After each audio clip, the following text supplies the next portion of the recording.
لأنه لا حول ولا قوة إلا بك سبحانك.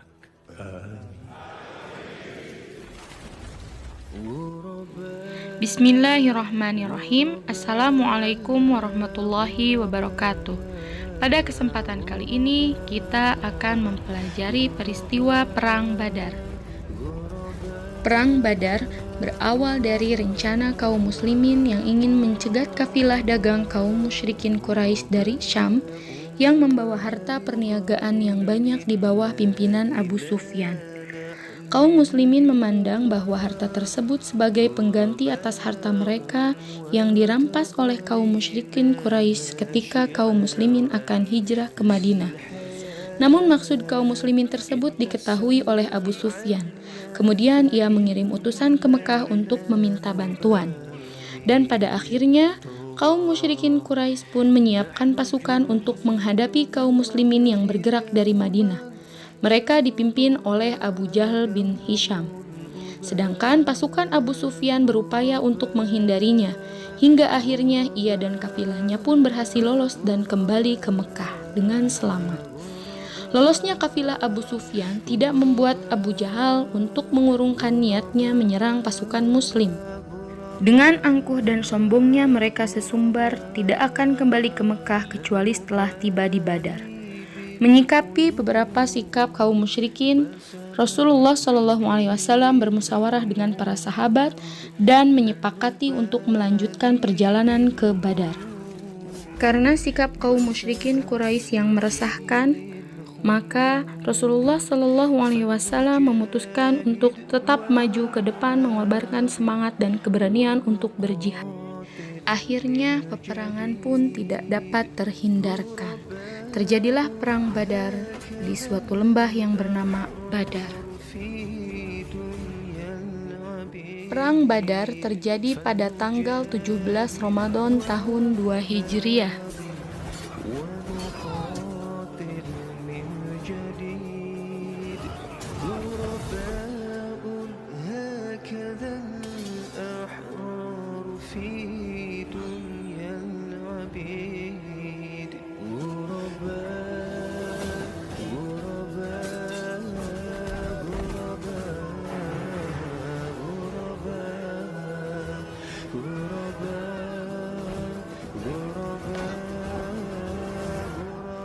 Akhirnya kedua pasukan ini bertemu di Badar. Peperangan pun dimulai dengan perang tanding antara kedua pasukan. 3 orang dari pasukan Quraisy, yaitu Utbah bin Rabi'ah, Saibah bin Rabi'ah, dan Al-Walid bin Utbah, menantang pasukan muslimin untuk adu tanding. Maka Rasulullah pun memerintahkan Hamzah bin Abdul Muthalib, Ali bin Abi Thalib, dan Ubaidah bin Al-Haris untuk melawan mereka. Hamzah dan Ali berhasil mengalahkan Syaibah dan Al-Walid dengan mudah. Lalu keduanya membantu Ubaidah yang terluka oleh serangan Utbah dan mereka berhasil mengalahkannya.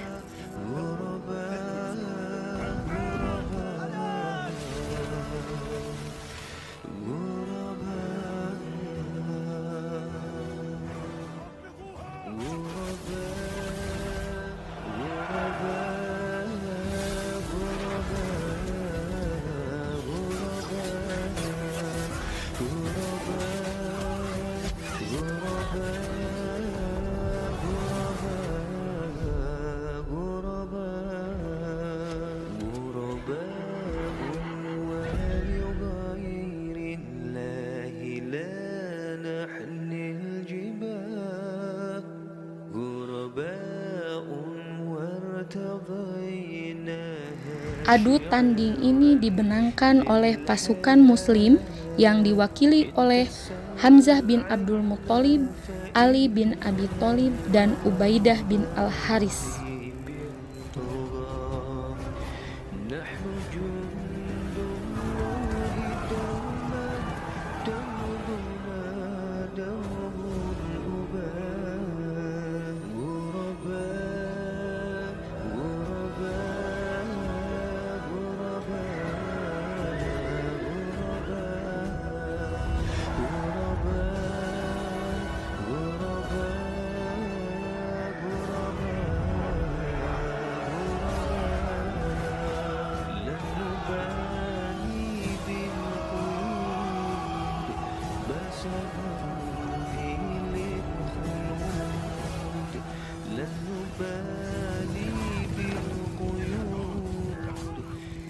Setelah perang tanding tersebut, akhirnya pasukan kafir Quraisy menyerbu kaum muslimin dan secara serentak kaum muslimin pun menyerbu melawan mereka.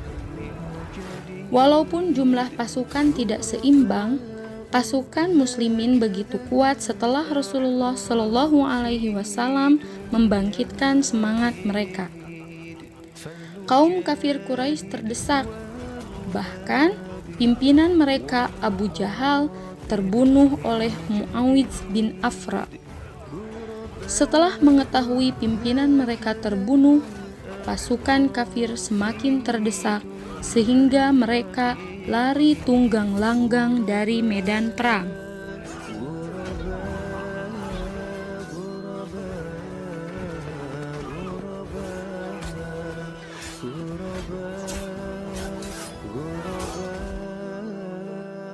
Kemenangan yang diraih oleh kaum muslimin di Perang Badar merupakan anugerah dan karunia dari Allah Subhanahu wa Ta'ala terhadap kaum muslimin.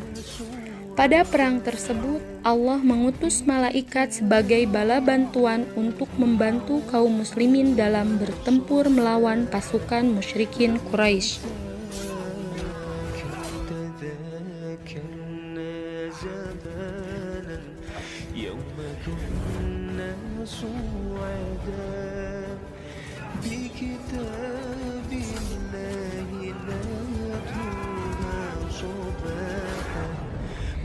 Kedatangan bala bantuan malaikat merupakan jawaban Allah Subhanahu wa Ta'ala terhadap doa Rasulullah Shallallahu Alaihi Wasallam yang memohon agar Allah tidak membuat pasukan muslimin kalah di Perang Badar.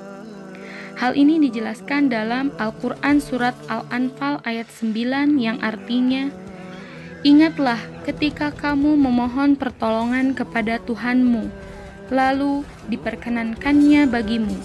Sesungguhnya aku akan mendatangkan bala bantuan kepada kamu dengan 1000 malaikat yang datang berturut-turut." Dalam peristiwa Perang Badar, sebanyak 70 orang kafir tewas terbunuh. Sedangkan dari pihak kaum muslimin, sebanyak 14 orang gugur sebagai syuhada. Dan bisa disimpulkan bahwa pasukan muslimin menang dalam Perang Badar. Ibrah atau pelajaran yang bisa diambil dari peristiwa Perang Badar. 1. Keimanan kaum muslimin yang kuat dan kokoh. 2. Allah akan menolong kaum muslimin yang senantiasa membela agama Islam. 3. Allah akan mengabulkan doa hamba-hamba yang yakin kepadanya. Dan 4. Allah akan membalas setiap perbuatan baik yang dilakukan hambanya, yang dilakukan dengan penuh keikhlasan.